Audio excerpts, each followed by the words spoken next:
अस्सलाम वालेकुम। उम्मीद है आप लोग ठीक हैं, खैरियत से हैं। खुदा की ज़ात आप लोगों को अपने हिफ्ज़ व अमान में रखे। हमारी दुआएँ हमेशा आपके साथ हैं। खुश रहें, आबाद रहें, खिलखिलाते रहें, मुस्कुराते रहें और अल्लाह पाक की ज़ात आप पर अपनी रहमतें इसी तरह बरसाता रहे। पाकिस्तान सलामत रहे ता क़यामत रहे। पाकिस्तान ज़िंदाबाद, हमेशा ज़िंदाबाद। ईद का तीसरा दिन है। छुट्टियाँ जो हैं वो आज ख़त्म हो जाएँगी। फिर हम अपने-अपने कामों पर, हमसे मुराद है आप ਅਸੀਂ ਤੇ ईद दी नमाज़ पढ़ के फौरन काम पे चले जाते हैं। तो हमारी गुज़ारिश आपसे चैनल को ज़रूर सब्सक्राइब करें, बेल आइकन को प्रेस करें और ज़्यादा से ज़्यादा व्हाट्सएप ग्रुपों में इसका लिंक ज़रूर शेयर करें। वज़ीर-ए-आला खैबर पख्तूनख्वा अली अमीन गंडापुर साहब ने ये लतीफ़ा है, मैंने कहा ज़रा थोड़ा-सा मतलब कि जोली मूड से शुरू करते हैं व्लॉग को, मतलब सैड-सैड क्या है उसके बाद फिर पता ही है आपको जो चीज़ें होती हैं। बट एनी हाउ ज़रा थोड़ा-सा हँसी-मज़ाक से खुशी करना चाहिए, शुरू करना चाहिए व्लॉग। तो अली अमीन गंडापुर साहब ने कहा कि सूबे के रेवेन्यू से वफाक को कर्जा दे सकते हैं। इससे बड़ा और लतीफ़ा कोई हो सकता है कि जो सूबे से हम रेवेन्यू इकट्ठा कर रहे हैं, जो टैक्स इकट्ठा कर रहे हैं, जो हमारी आमदनी है, उसमें इतने पैसे हो गए हैं कि हमने सारे का सारा जो कर्जा है, डेफिनेट कर्जा भी तो है ना सूबे पे। जब ये इमरान खान की हुकूमत आई थी तो कर्जा नहीं था, बट उसके बाद कर्जा भी एक बड़ा ठीक-ठाक किस्म का अरबों रुपए का है कि वो कर्जा हमने उतार दिया है। अब सूबे पर किसी किस्म का कोई कर्जा नहीं है। अस्पतालों की हमने लाइनें लगा दी हैं। पब्लिक ट्रांसपोर्ट सिस्टम, कॉलेज, यूनिवर्सिटियाँ, हर चीज़ जो है ना हमारी वो लशा-लश और पशा-पश हो गई है। तो अब हमारे पास पैसे इतने बच गए हैं वो रेवेन्यू इकट्ठा करने के बाद कि हम वफाक को कर्जा दे सकते हैं। तो अब वफाक को ना तो आईएमएफ के पास जाना पड़ेगा, ना वर्ल्ड बैंक के पास जाना पड़ेगा और फिर जो अगला स्टेप है वो जो चाइना से और सऊदी अरब से पैसे लेकर हमने होल्ड किए हुए हैं, वो भी हम वापस करेंगे क्योंकि ये सारा कुछ कौन अफोर्ड कर रहा है? वफाक को कौन सहूलत दे रहा है? इमरान खान के उस सूबे में जिसमें हुकूमत अली अमीन गंडापुर साहब की है।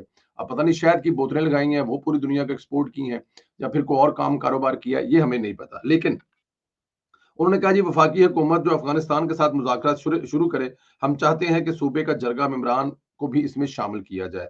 और ये जो उन्होंने रेवेन्यू देने वाली बात की है, ये बड़ी बात है। अब देखना ये है कि क्या पाकिस्तान का कर्जा जो है वो सिर्फ सूबा अगर ये तो पाकिस्तान पीपल्स पार्टी को सोचना चाहिए यार। उनसे भी पुरानी हुकूमत है, 17 साल हो गए हैं पाकिस्तान पीपल्स पार्टी की हुकूमत को सिंध में। उन्होंने तो कोई ऐसी ऑफर नहीं की है। मुस्लिम लीग नून की हुकूमत थी, शहबाज शरीफ साहब की थी, 8 साल 10 साल हुकूमत रही, फिर दरमियान में इमरान खान साहब के बुज़दार की आई। अभी मरियम नवाज़ साहिबा की हुकूमत है। मरियम नवाज़ साहब की हुकूमत जो है वो आपके सामने है। लेकिन इतना बड़ा मेरे ख्याल में ये बड़ा कमाल कर गए। अलीमीन गंडापुर साहब, अगर आप उठ जाएँ, अगर कप्तान की तरह आपका भी नशा उतर जाए, तो फिर ज़रा बता दीजिएगा केपीके वालों को कि असल कहानी क्या है। मुस्लिम लीग का हर रहनुमा कदम ब कदम अवाम का मसीहा होता है, अवाम के लिए सोचता है, ख्याल करता है कि इनके लिए उनकी नज़र हमेशा इन मसाइल पर होती है कि कौन-सा कहाँ पर मसला है, ताकि उसको हल किया जाए। ख्वाजा साद रफ़ीक जो कि मेरे बड़े भाई हैं और बड़ी मोहब्बत करते हैं और मुझे खुद साद रफ़ीक भाई से बड़ी मोहब्बत है। उनसे सीखने का बहुत मौका मिलता है। जब भी कोई ऐसी बात हो तो उनसे कॉल, मैसेज पे उनसे हमेशा गाइडेंस लेते हैं।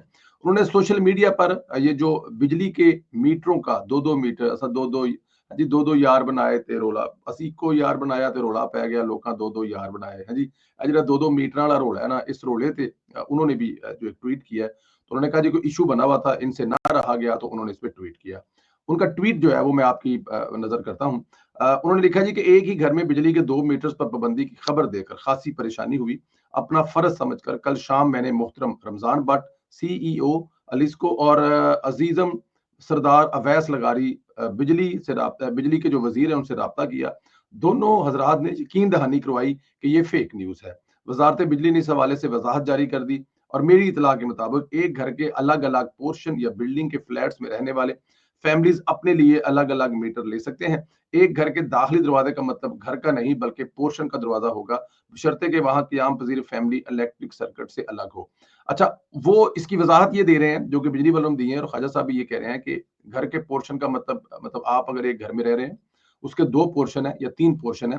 दरवाज़ा उसका मेन एक है, लेकिन ऊपर जाकर उनका अपना-अपना किचन है, अपना-अपना एक रास्ता है, तो वो इसके अहल हैं कि वो 3 मीटर या 2 मीटर वहाँ पे उस पोर्शन में लगवा सकते हैं। वज़ारत बिजली को ये वज़ाहत बर वक़्त करनी चाहिए थी, बहरहाल देर आए दुरुस्त आए वाली बात है। ख्वाजा साद रफ़ीक ने कहा कि बिजली के यूनिटों में भी अवाम की तर्जुमानी की। कहा कि बिजली के 200 यूनिट इस्तेमाल का रेट 201 यूनिट पर यकदम बदल जाता है, जो एक मुसीबत बना हुआ है। कल वाले वीलॉग में मैंने भी यही कहा था और साद भाई ने भी यही कहा है और ये बहुत बड़ा एक मसला भी है। दुनिया में ऐसा कहीं नहीं है कि जैसे ही 200 यूनिट और उसके बाद 3 गुना बिल देना चाहिए। ये एक बहुत बड़ा अज़ाब बना हुआ है। ये बहुत बड़ा एक मसला बना हुआ है इस वक्त पाकिस्तान में। इसको ज़ाहिर है एक ना एक दिन आपको हल करना पड़ेगा। होता ये है कि आप जो चीज़ जितनी ज़्यादा इस्तेमाल करें, प्राइस आहिस्ता-आहिस्ता उसकी कम होती है, क्योंकि ज़ाहिर है आप क्वांटिटी ज़्यादा ले रहे हैं, तो आपको उसमें प्राइस में रिलीफ मिल रहा है। लेकिन यहाँ पाकिस्तान में आदम नराला है, इसकी एक वजह है, आगे जाके मैं हमारे दोस्त हैं फ़िनलैंड से तो उन्होंने जो बड़ा मज़े की ग्रुप में चैट हो रही है, तो मैं उनका ज़िक्र करके आखिर में बताऊँगा। अच्छा, इस्तेमाल का जो रेट, अच्छा जी, लोग कितनी बार एहतियात करें, चंद यूनिट ऊपर हो ही जाते हैं, इसका जामे हल निकालना होगा। मैं एक एक्सपर्ट नहीं, ख्वाजा साद रफ़ीक साहब कह रहे हैं, लेकिन मेरी राय में 200 से 300 की स्लेब में आते-आते कम से कम 3-4 स्टेप होने चाहिए। देखिए, वो एक्सपर्ट नहीं है, लेकिन बात बहुत बड़ी कर गए हैं। अच्छा जी, अगर आपने 200 एक हुआ है तो 225 यूनिट तक आप उसका कुछ स्लेब बना लें, फिर 50 तक, फिर 75 और फिर 300। कोई ऐसा होना चाहिए ताकि लोगों को अंदाज़ा होना चाहिए। 200 यूनिट रियली में अगर एक पंखा और एक बल्ब चले, तो मेरे ख्याल में, मुझे नहीं पता लेकिन कितने इस पे यूनिट लग जाएँगे, लेकिन इस पे भी काम इस पे भी होना चाहिए ताकि ये 200 से यकदम ना हो, बल्कि ये 2-3 झटकों में आहिस्ता-आहिस्ता ऊपर जाए, ताकि जैसे आप तो ये छुरी चलाते हैं, कड़क बंदा ओनू 1 सेकंड नहीं मिलदा हैगा। ਉਹ आराम-आराम ਨਾਲ करो, मर ते उन्हें जाना ही है, तो ज़रा थोड़ा कोक ते चंगी तरह लवो। खैर, माशी हालत सुधर जाए तो बिजली का कम से कम रेट 300 यूनिट मुकर्रर करना चाहिए। मैंने कल 400 कहा था, साद भाई जो है इसको 300 कह रहे हैं कि 300 होना चाहिए। मियारी सोलर पैनल की पाकिस्तान में मैन्युफैक्चरिंग और आम आदमी को इस ज़माने में बिला सूद कर्ज़ों की फराहमी भी एक रास्ता है, ताकि लोग महँगी बिजली के अताब से बच सकें। बिजली चोरों और पावर सप्लाई कंपनियों में इनके सहूलतकारों और सरमाई एहलकारों पर बेरहमाना क्रैकडाउन होना चाहिए। साद भाई, ये तो आप इतनी अवाम के दिल को लगने वाली बात कर रहे हैं कि आपका माथा चूमने को दिल कर रहा है। पावर सप्लाई कंपनियों की निजकारी भी करप्ट माफिया है, जान छुड़ाने का मौजूद रास्ता है, जिस पर वफाकी हुकूमत नहायत संजीदगी से पेशकदमी करी। ये है असल प्रॉब्लम। देखें, पाकिस्तान दुनिया का सबसे ज्यादा एक्सपोर्ट करने वाला सोलर पैनल है इस वक्त, और इतना सोलर पैनल लग गया जिसका अंदाजा नहीं है। बिजली आपके पास वाफर पड़ी हुई है, और आप वो बिजली इस्तेमाल नहीं कर पा रहे, क्योंकि बिजली आप बना ज्यादा रहे हैं, आपके इस्तेमाल कम है, क्योंकि जाहिर है सोलर पैनल वाले भी इसका इस्तेमाल कर रहे हैं। हो क्या रहा है, होना क्या चाहिए? मैं अभी एक ग्रुप में हूँ, हमारे दोस्त हैं पाशा साहब फिनलैंड से, तो उन्होंने ग्रुप में बड़ी खूबसूरत बात की कि असल प्रॉब्लम यह है कि हम टैक्स इकट्ठा नहीं करते। हम लोग टैक्स लेते ही नहीं है लोगों से, हमारा कोई ऐसा निज़ाम भी नहीं है। अगर आप डॉलर को देखें, डॉलर की जो आज की प्राइस है और डॉलर की जो 1900 आप 70 की दहाई की बात कर लें, तो हो सकता है कि अगर उनको कन्वर्ट करें तो उतना ही टैक्स इकट्ठा कर रहे हैं जितना 1970 में टैक्स कर रहे थे। टैक्स देने वाले अच्छा, होता क्या है, टैक्स इकट्ठे करने वाले जो है ना, जो टैक्स का निज़ाम चलाने वाले हैं, उनके ऊपर जो बैठे हुए हैं वो खुद टैक्स देते हैं। उनका खुद बड़ा अरबों रुपए का टैक्स बनता है अपना टैक्स बचाने के लिए। अब देखें, जो लोग ज्यादा टैक्स इकट्ठा करते हैं, जर्मनी में, हॉलैंड में, फ्रांस में, मतलब मैं यहाँ पर हूँ, मेरी अगर 60,000 तक इनकम है तो मुझे 19% टैक्स पड़ता है। लेकिन अगर मेरी अब सैलरी जो है वो मिल मिलाकर 1,20,000 यूरो तक चली जाए, या 1,20,000 यूरो, तो उसमें से तकरीबन आधी जो है वो टैक्स के जुमरे में चली जाएगी, आधी टैक्स के जुमरे में चली जाएगी। 1,20,000 कमा के आप घर में लेके आएंगे 60,000 यूरो। क्या पाकिस्तान में ऐसा मुमकिन है? टैक्स सैलरी वालों पे तो फिर थोड़ा बहुत आप डाल देते हैं, लेकिन इससे आगे जो अगला स्टेप है वो है बिजनेसमैन। जर्मनी में चले जाएं, अगर आप बिजनेस पे आपकी कमाई जो है एक लेवल जाती है, तो आप 50% 60% टैक्स देते हैं, और वो टैक्स देते हैं क्योंकि यहाँ पे लोगों की भूख नहीं है। यहाँ पे लोगों ने अपने मुल्क से मोहब्बत करते हैं, उन्होंने अपना मुल्क चलते हुए देखना, मुल्क की तरक्की देखनी है। तो पाकिस्तान में ना तो नाई की दुकान वाला टैक्स देना चाहता है, ना किराने की दुकान वाला टैक्स देना चाहता है, ना मोची टैक्स देना चाहता है। मैं अब जरा ऊपर भी आता हूँ, फिर रेस्टोरेंट वाला टैक्स नहीं देना चाहता, फिर छोटे होटल वाला टैक्स नहीं देना चाहता, ढाबे वाला टैक्स नहीं देना चाहता, टी स्टाल वाला टैक्स नहीं देना चाहता, इसके ऊपर है तो शादी हाल वाला टैक्स नहीं देना चाहता। अगर उसने एक दिन में 2 फंक्शन 8-8 हजार बंदे के भुगताए हैं, या 3-3 या 2-2 हजार के, तो वो गवर्नमेंट को टैक्स क्या दे रहा होगा? वहां पे करोड़ों रुपया जो है आगे पीछे हो रहा है उस शादी के इंतजामात की मद में, लेकिन गवर्नमेंट को क्या जा रहा है, या गवर्नमेंट ले क्या रही है? ऊपर आ जाए, बड़े जितने इंडस्ट्रियल हैं, वो उनका जितना ज्यादा टैक्स बनता है उतना ज्यादा कम टैक्स देते होंगे, और फिर जो आप जैसा और मेरे जैसा आम कॉमन पर्सन है, जिसको टैक्स में रिलीफ मिलना चाहिए, जिसको टैक्स में छूट मिलनी चाहिए। हॉलैंड में क्या होता है, साल के शुरू में लेटर आ जाता है कि आपकी जो कमाई है वो पिछले साल कितनी है, और अगले साल की इस कमाई के हिसाब से इतना आपको इंश्योरेंस की तरफ से आपको, मतलब कि हेल्थ, जिनकी इनकम कम है, वो जो हेल्थ इंश्योरेंस हमारी यहाँ पे है, हम लोग हेल्थ इंश्योरेंस के बगैर नहीं है, और वो मस्ट है, हर हॉलैंड के बंदे की हेल्थ इंश्योरेंस है, तो वो उसको पेड करनी है। तो अगर आपकी इनकम जो इतनी थी, तो इतने पैसे आपको वापस मिल जाएंगे, और अगर आपने इतनी रही इनकम, तो ये आपको टैक्स पेड करना पड़ेगा।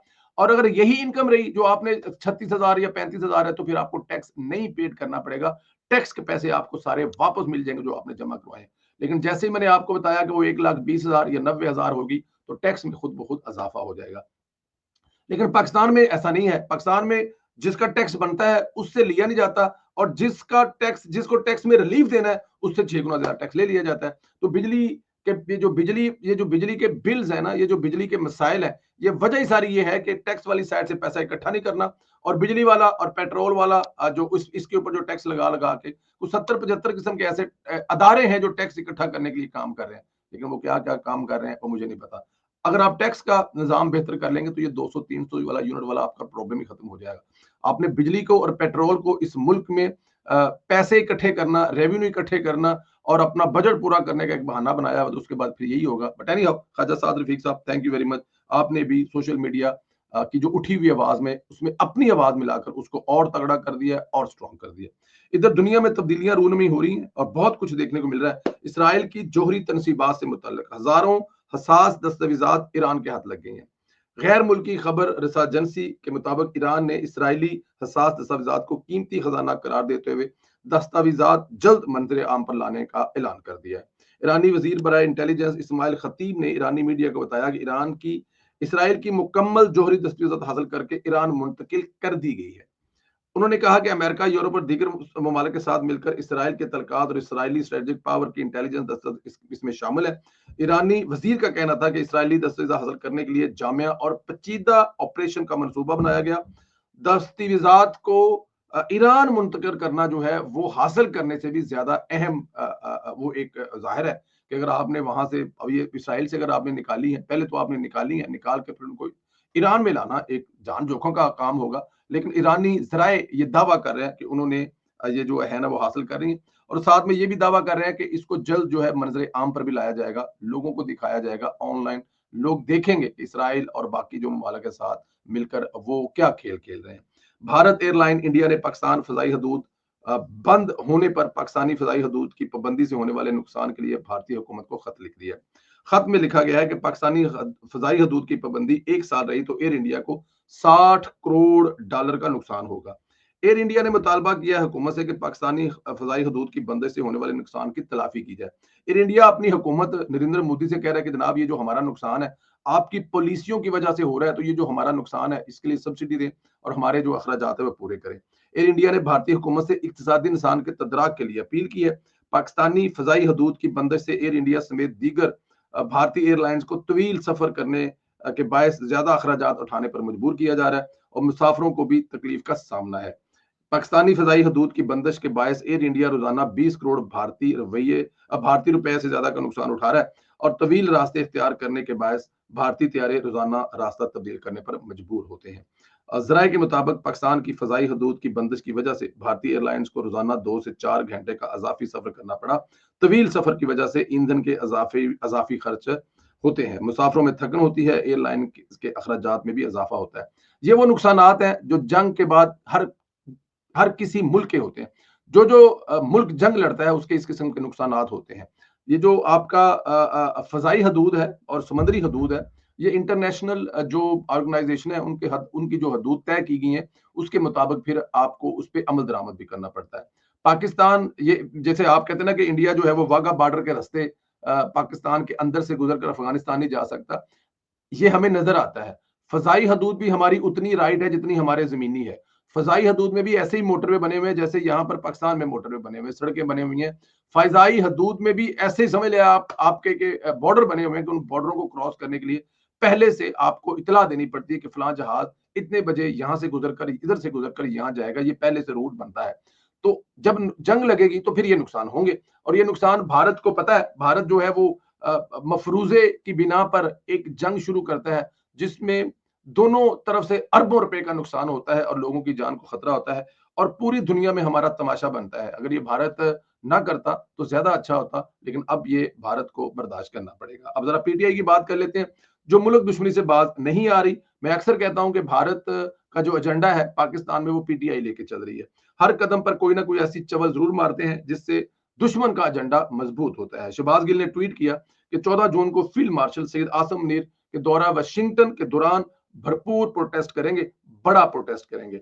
आप अंदाजा करें कि ये इफ्ताज कोई और इस दौरान करता तो भारतीय करते।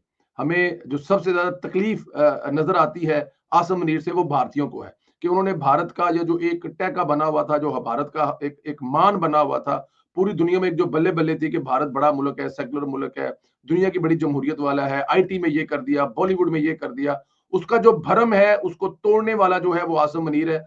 और आसिम मुनीर से इंडिया को तकलीफ हो सकती है, लेकिन पाकिस्तान तहरीक-ए-इंसाफ भारत के एजेंडे पर वो सब कुछ कर रही है। अंदरूनी मुल्क तो कर रही है, अब ये वो प्रोटेस्ट अमेरिका में करके भी भारत का एजेंडा आगे लेके जाएंगे। और उस एजेंडे को आगे ले जाने का मतलब ये है कि ये ऑटो नहीं होगा। शहबाज गिल साहब जो हैं, जो बाहर बैठे हैं, इन पर अक्सर इल्ज़ामात लगते हैं। इनके अपने साथी जो हैं, वो इन पर इल्ज़ामात लगाते हैं। इल्ज़ामात क्या लगाते हैं कि ये रॉ के एजेंट हैं या रॉ के एजेंट थे और उनके कहने पर ये करते थे। और अक्सर चीज़ें ऐसी नज़र आती हैं कि ये जो बाहर बैठे हुए लोग हैं ना, ख़ास तौर पर जो जितने भी पाकिस्तान तहरीक-ए-इंसाफ का शेल्टर, उन्होंने पाकिस्तान तहरीक-ए-इंसाफ का बैज यहाँ पे लगाया हुआ है, लेकिन उसके पीछे जो दिल है, उसमें कुछ और चल रहा है, दिमाग में कुछ और चल रहा है। तो बैज जो है ना, ये जो मेरे पास यहाँ पे बैज लगा हुआ है, इस बैज के ऊपर तो होगो बॉस लिखा हुआ है, लेकिन ये शर्ट है कौन सी ये आपको भी नहीं पता कि क्या इसके ऊपर ओरिजिनल लगा हुआ है या इसके ऊपर 2 नंबर लगा हुआ है या क्या लगा हुआ है, आपको नहीं पता। और फिर इसके पीछे जो दिल है, उसके अंदर क्या है, ये भी आपको नहीं पता, या दिमाग में क्या है वो। तो शहबाज गिल साहब जो हैं, वो डेफिनेट अब एजेंसियों के पेरोल पे हैं, और जिन जिन मुल्कों की एजेंसियों के पेरोल पे हैं, उनको वो अगर हिंदुस्तानी वहां पर नहीं आ सकते या हिंदुस्तानियों को वहां पर नहीं आना चाहते, सामने आकर प्रोटेस्ट नहीं करना चाहते आसिम मुनीर, तो उन्होंने पाकिस्तान तहरीक-ए-इंसाफ जो कि हिंदुस्तान की बी टीम है, उसको सामने कर दिया और अब वो आकर हिंदुस्तान का काम करेंगे। बट अल्लाह पाक आप लोगों को, मेरी दुआ है कि हिफ्ज़-ओ-अमान में रखे, खुश रखे। मेरी दुआएं हमेशा आपके साथ हैं, सलामत रहें। अल्लाह दी ज़ात तुहानू खुश रखे, तुहानू आबाद रखे। इसी तरह हंसदे मुस्कुराते रहो। चैनल को जरूर सब्सक्राइब करें, बेल आइकन को प्रेस करें और ज्यादा से ज्यादा व्हाट्सएप ग्रुपों में इसका लिंक शेयर करें और अपनी राय का इजहार करना मत भूलें। मैं सोच रहा हूँ कि जो रात वाला हमारा वीलॉग होता था, अक्सर मिस कर रहे हैं 7 बजे, उसको वीलॉग को क्यों ना हम परमानेंट तौर पे पंजाबी वाला वीलॉग कर दें कि हर शाम 7 बजे पंजाबी में जो है वो वीलॉग किया करें। इस पे हम सोचते हैं और आप लोग भी मशवरा दें कि ऐसा करना चाहिए। ख्याल रखें, इजाजत दें, इंशाल्लाह अगले वीलॉग में फिर आपसे बात होगी।